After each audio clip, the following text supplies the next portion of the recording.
So, it's Martin here. Today I'm going to be sharing with you 8 study mistakes that I made this year and how you guys can avoid them. If you enjoy content like this, make sure to smash that like button because I'm trying to put out 3 videos a week until the school year starts again, and dropping a like on a video is an easy way to support the channel. So with that out of the way, let's get right into the video.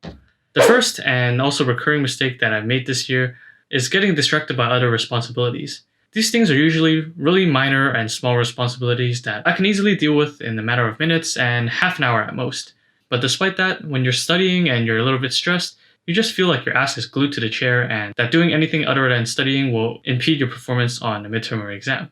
But looking back, even though these tasks were really small and easy to do, they do take up some mind space and prevent you from focusing at your highest capacity if you leave them unattended. So how I'd avoid this mistake is either to fulfill these responsibilities beforehand or schedule them during your break times, and I believe that this is pretty easy if you're using something like the Pomodoro technique to study.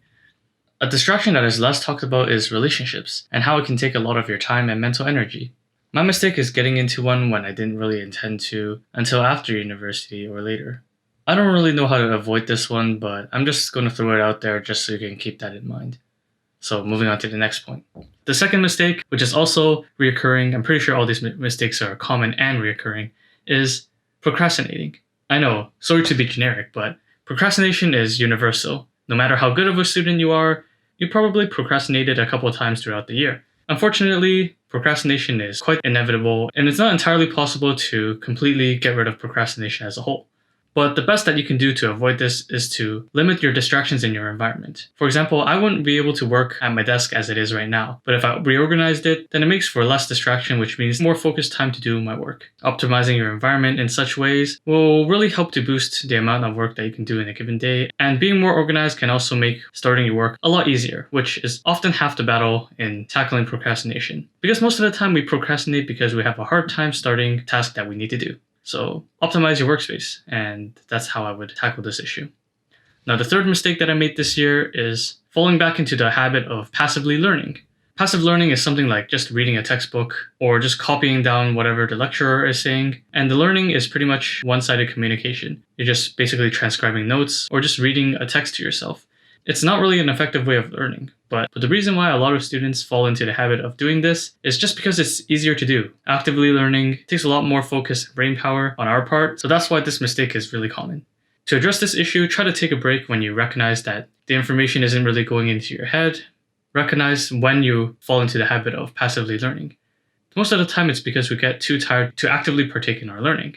So I'd say to just take a break, or alternatively, for a longer term solution, focus on maintaining good health, such as keeping a consistent exercise routine, sleeping regularly at regular times, and improving your nutrition. This way you will improve your energy levels, and this will probably allow you to study more effectively because your energy levels will be more consistent and will probably be higher than usual. I'm sure there are other ways to tackle this issue, but I find that that's what works best with me, because if your body isn't healthy, then how can your mind be healthy and perform at the level it needs to perform at? Now, the fourth mistake is also related to passive versus active learning, and that is making shitty flashcards. Usually, flashcards are a good way to actively recall information in the case of being an active learner, and is a really important technique if you want to practice good active learning. However, it's a little bit tricky to make good flashcards all the time because, as with active learning, it takes more thought and energy to actually make good flashcards. The mistake I've been making this year is making really bad flashcards by making them pretty long-winded, often making them fill in the blank like sentences. This made them really hard to review later on because when I open the flashcard, I don't even want to read whatever I put down. So my solution to this is figure out how to make good flashcards by being concise. I'll probably do a video about that in the future, but the gist of it is that if you wouldn't share your deck of flashcards with your friends, or if someone were to be intimidated by the sight of one of your cards, then that should be a pretty good sign that you're probably not making the best flashcards out there. So I'll leave it at that.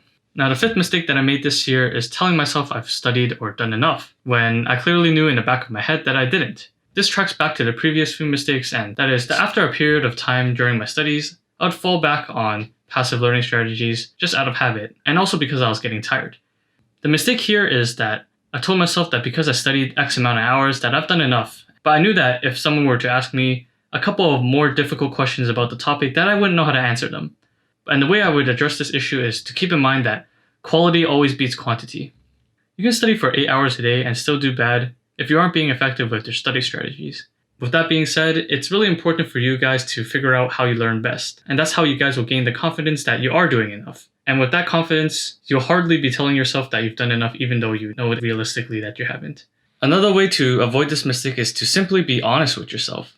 There's no point in thinking that you know something when you'll clearly be proven that you don't during an exam. So always, even outside of your learning, be honest with yourself. And that's how I believe that you can overcome this mistake. The sixth mistake I made this year is multitasking. And I'm sure you know why. Because even though multitasking is seen in a positive light these days, because doing more things at once or being more productive is a good thing in today's society.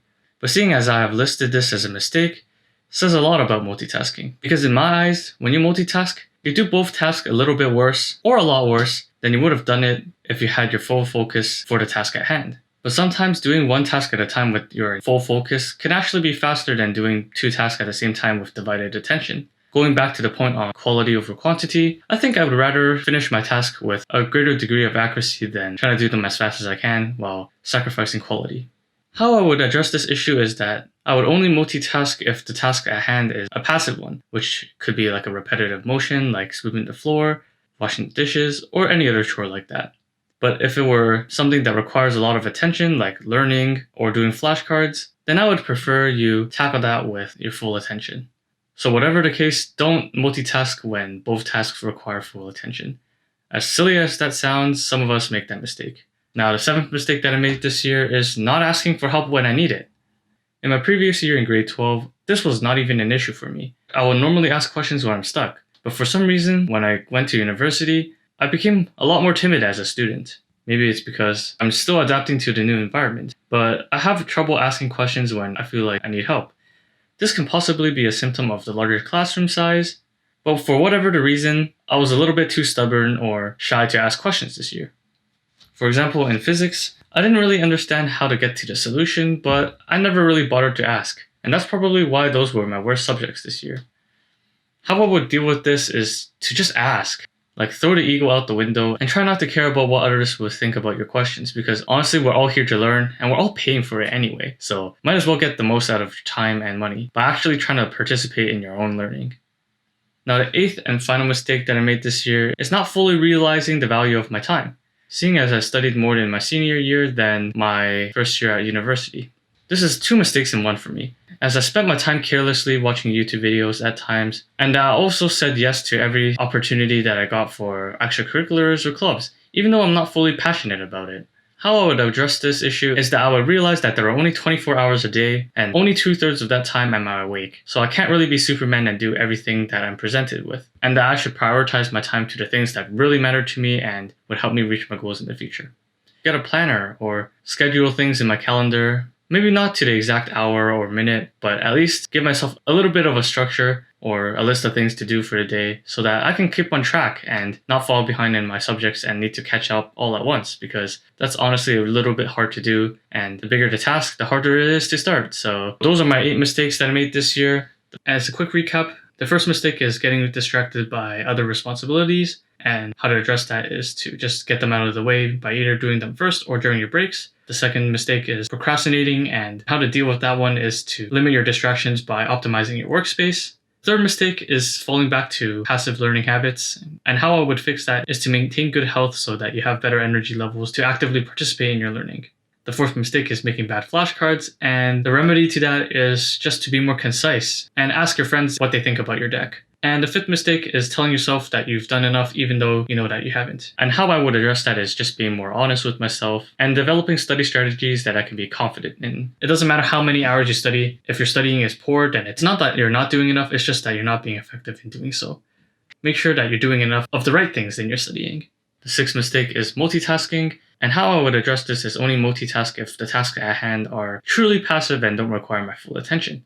The seventh mistake that I made was not seeking help or asking questions when I needed it. And how I would fix that is just to throw the ego out the window and just ask questions. Even if people judge you about the questions that you ask, at least you know that in your head, there is no such thing as a dumb question, and that you truly needed to understand that to proceed in your learning. And the eighth mistake is not truly valuing my time.